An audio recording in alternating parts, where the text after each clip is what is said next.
I don't know what's the name of this falls. What is the name of this falls? Salitre. Salitre. What is the name of this town? Hi everyone! So we are here in Costa Rica. In one of their town, they call it San Carlos, Perez Celedon. Hello everyone! We are here in San Carlos. Hello everyone! We are here in San Carlos, in Perez Celedon, with the Catarata Salitre.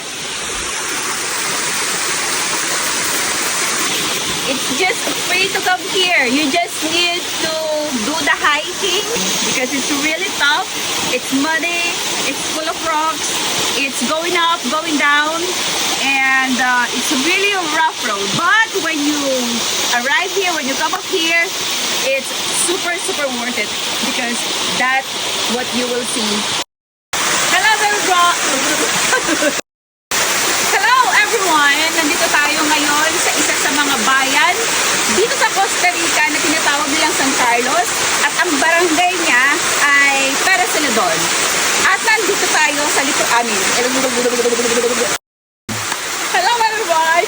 Nandito tayo ngayon sa isa sa mga bayan dito sa Costa Rica na tinatawag nilang San Carlos na ang barangay niya ay Perez Celedon. At makikita ninyo sa likuran ko ang tinatawag nilang Catarata Salitre. Ibig sabihin ng Catarata ay waterfalls. So, isa ito sa mga famous na pwedeng puntahan dito. Pero, libre lang. Pero, syempre, kailangan fit kayo na mag-hike. Kasi mapunta dito, mabato, maputik, pataas, pababa. At walang masyadong guide para makarating dito. Kailangan mo lang talagang tunutunin yung tinatawag nilang gas-gas. So, yun lang yung pinaka-guide mo para makaakyat at makababa at marating itong tinatawag nilang Catarata Salitre.